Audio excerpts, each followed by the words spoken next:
بسم الله الرحمن الرحيم غرباء ولغير الله لا نحمي الجبال. First, thank you very much. I am very for the hat. No, I don't talk like that. I'm just kidding. So, gotcha. So, first of all, I just want to thank the professor here and everybody else for coming and inviting me. Today we're going to speak a little bit about Islam and Islamophobia in America, and also more importantly, why it should matter to all of us, not just if you're Muslim or if you're not. This is not something that is only a problem for a particular community, but for us as a nation as a whole. I'd like to think about history. I'm sure you guys have taken history classes, right? No? Some? Maybe history majors here. So if you look up, you see some of the worst crimes and times in history where people were drawn into committing mass murder and genocide. For example, as the example of the pictures we have here is from the Holocaust in Germany. And you have to wonder, like when I took history classes here at Mesa, I am a graduate of Mesa, if I was there, like let's say if you were there in Germany during, before World War II and the rise of Nazi Germany was going on, and you saw Jewish people and other people being rounded up, what would you do, right? And every one of us probably thinks, if I was there, I would have stood up for it. I would have stood up against fascism and against the Nazi movement, and I would have raised my voice. And how could an entire nation of Germans let that happen, and how come nobody did anything?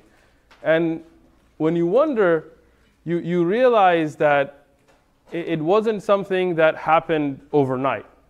And it wasn't like Hitler came out one day and said, okay, we're rounding everybody up, we're going to kill them. No, there was a steady flow of propaganda, and not just in Hitler Germany. I mean, if we look at the United States ourselves, and many times we like to think everybody else has problems, we're all good. No, I mean, if you look at our own history, if you look at the pictures we have here on the presentation, how Japanese Americans were incarcerated and put in internment camps and in prison just for being Japanese. They were loyal Americans. Many of them were serving in the American armed forces, but they were put together and banished. And you look at these newspaper articles and you look at these postings and you think, how could Americans see this type of blatant racism and not stand up for it? And you wonder this. When we look at the civil rights struggles that we saw in the 60s and the discrimination against African Americans that happened here in the United States, and you hear about Martin Luther King and you hear about Malcolm X and you talk about all these people, you wonder, right? If you were in that time, would you be from those people that would march with Martin Luther King? Would you be one of those people that would take a stand with Malcolm X? Would you stand up against segregation and, for example, African Americans having to drink from a different water fountain and go using different bathrooms? You wonder all of that. But then, in reality, we see, as history often does, it repeats itself. It may change the players, but if we look at, is that a recent picture? Oh, apparently it is. If we look at fascist Germany, and you look at a lot of the rhetoric, making Germany great. No, I'm just kidding. You see a lot of that coming again, blaming of minorities. If you look at the verbiage being used, how are words used? If you talk about immigrants, they're not referred to as human beings. They're referred to as animals, as wolves, as predators. A whole group of people, of millions of people that are referred to as non-humans, so that you can then pass laws of separating children and other things that would be acceptable by people, even though it really shouldn't be. You see the same type of rhetoric coming out of even Germany, surprisingly, where a lesson should have been learned. And then you have to ask yourself, when we are put in that situation, with history repeating itself, when we saw those earlier pictures against Japanese Americans, and you wondered how could we allow that to happen. But we see the same rhetoric against many minorities. Today we're talking about Islamophobia, but against others as well. When we see the same thing today, you have to ask yourself, what are we going to do about it? I mean, it's very easy to think, I would have done this, I would have done that, but what am I going to do? Look at the propaganda being used. This is a picture from Nazi Germany. And this was part of a propaganda scheme to justify the Holocaust. And when these things got published and when these things were put forward, if the public, if the people don't take a stand against it, then history can repeat itself. And we see the exact same imagery being used today. Not against Jewish Americans or Jewish Germans, but against Muslims, against Mexicans, against others. And that's why we have to think. It's not like, we're caught up in life. We're like, okay, every day I'm just going to go to my Starbucks, get my class, and hopefully make my 2.0, no, I'm just kidding, my GPA and, get through it. But that's not how it is, because when horrible things in history happen, you will have to wonder if you, I'm sorry, did I? Oh, I don't know how that got up there either. So. Sorry, accident. And why should it matter to you? Understand something. When you allow hate to breed, when you allow people to be demonized and others to be able to be violent against a particular group, it's not going to stay with that particular group. And I'll give you an example. Anybody heard of the Holocaust? Yes. All right. So you took some history classes, I'm assuming. Right? The Holocaust wasn't just about Jews. There were people of Polish descent, there were homosexuals, there were other people who were also rounded up, and there were professors. You hear all the Polak jokes, which are not funny, right? But the reason, the historic background of that is because many of the intellectuals in Poland were rounded up by the Nazis and killed. So it wasn't like, if they only killed the Jews. No, if they killed the Jews, next they're going to come for somebody else. And that's why if we look at the rate of mass shootings by country, and you look at the United States, we have a problem. I mean, that graph is insane, right? And if we look at many of them, they are based on racist, Islamophobic, or homophobic, or anti-Semitic ideals. And then you got to wonder why. Russia has a bigger population, or has a pretty big population. China has a bigger population than us. India has a bigger population than us. Many countries have more people than us. Many countries have more guns per ratio than us. But why is it that we are the ones that are victim to this? And again, it's not unique to the United States. But since we're in America, we're going to focus on that. But the first one I'm going to bring up is Brenton, Tarrant, as you have hopefully heard about in the news. He is the 28-year-old Australian that carried out the worst terrorist attack. And now, when I say terrorist attack, many people will not register that in their mind. Even for the news, nobody wanted to call him a terrorist. Well, what's a terrorist then, right? Didn't he kill people for ideology? He had a manifesto that he was going to do it to rid Muslims and all this kind of stuff, and he killed innocent, regular people. But nobody wants to call him a terrorist. Why? Because he's not Middle Eastern. He's not Arab. He doesn't have a turban. So, what is a terrorist then? So, if you look at him killing 50 people, injuring another 50, and I want to talk about this because this is not a case of war. He didn't go into a battlefield, or he didn't walk into a military base and shoot up, a soldier's barracks.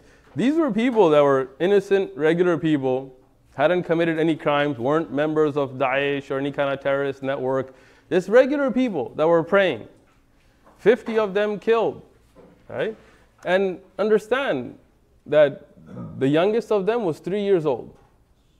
3-year-old child. What crime has he committed, right?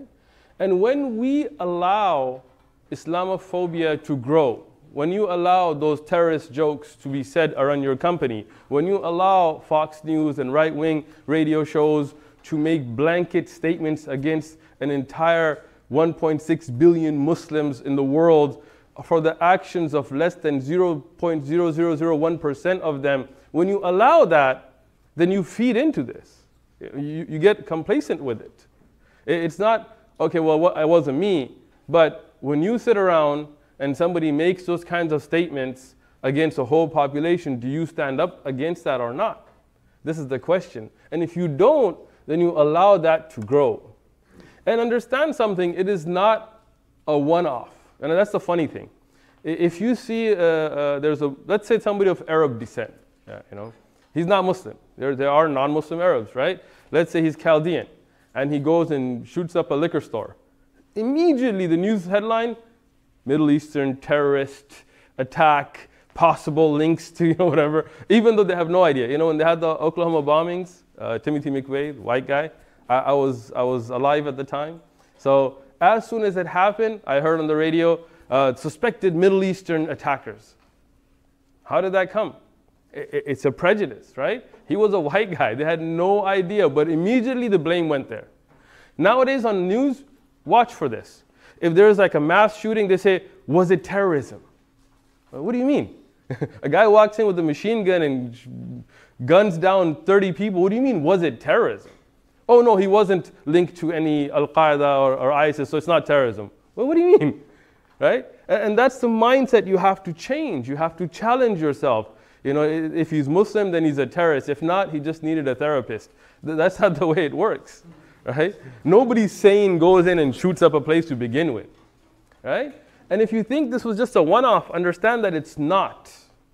Understand that there is a right-wing, white supremacist agenda at work. And if you don't know that, look at the hand signs being thrown, and how brazen is that? How obvious that even during his sentencing, he was throwing the white power sign. And the white power sign, it wasn't just him. You look at the picture, this is Jasper, Alabama. Yes, right here in the United States. The police force, look at them, throwing the same sign. And there are many. You can go out there, you can look at other from Texas and others. Uniformed police officers representing their allegiance to the white supremacist movement in uniform, in pictures, on newspapers. This is not like some kind of Masons and Illuminati thing. This is pretty obvious. And if you think this issue will only affect the Muslim community, when you see Islamophobia, when you see people talking about them, Middle Eastern, blah, blah, blah, terrorists, towelheads, camels, whatever, and you're like, yeah, whatever, that's their problem. I'm not from there, right? Understand that that's not the way it works. You look at this gentleman here, Wade Page, 40-year-old white supremacist, ex-US military, army, shot 6 people, wounding 4 others at a Sikh temple. You know what Sikhs are? It's a different religion. They're not Muslims, just letting you know, right? And they were peaceful people worshiping in their temple. He wanted to kill Muslims, but apparently racist people aren't the smartest people in the world. So he didn't realize it's a different religion. So he sees turbans and beards, he walks in and kills these innocent poor people that should not, and it wouldn't have been any better if they were Muslims. I mean, it's not like, oh, okay, there's, but understand that when you let that Islamophobia grow, when you let that racism, when you let that hate grow, it comes out on other people as well. This is the gentleman who inspired the New Zealand terrorist, right? Can we call him a terrorist? Are we okay with that? No. All right.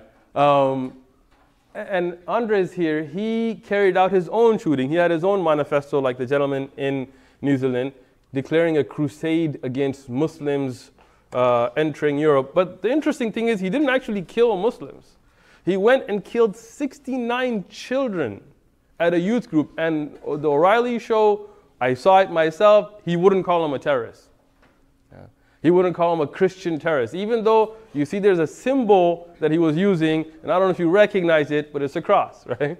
And he said in his manifesto, I read parts of the 700-page, I don't read the whole thing, I'm not that bored, that this is a crusade for Christian Europe to rid of Muslims. And why did he kill non-Muslims? He apparently felt that these were the children of the elite who were allowing this immigration to happen.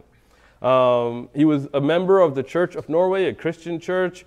Again, he himself described his crusade against infidels of Muslim heritage in Europe. So you see, this kind of a thing, it grows. And that's why the FBI has shown that hate crimes have grown. This gentleman here is the pipe bomber. I don't know if you guys heard about him, Caesar. He was sending the little homemade pipe bombs out. But understand that he wasn't targeting Muslims. He was targeting liberals, people who he felt were on a ideological divide with him. He had anti-Islamic, Islamophobic things that he put on his Facebook, on his social media, and then he carried out his attacks.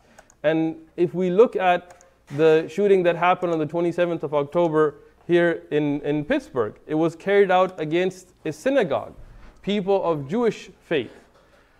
A man who was out there talking about how he hated immigrants and how he hated Muslims went and shot up a synagogue. Well, why did he shoot up a synagogue? He felt it was the Jewish liberal elite that were bringing these immigrants, so he decided to attack a synagogue. And I mean, I was heartened to see the community in Pittsburgh, as you can see on the bottom, come together against this kind of hate. But the point being that when you allow such hate to grow, it grows in all directions. So what's the solution? We don't want to just talk about problems. You know, if you're going to have problems, you got to have solutions. We got to build bridges. We got to talk. We got to get to know each other. We got to get away from, you know, racist and phobic ideas and talk about what is reality. Build those bridges and not walls.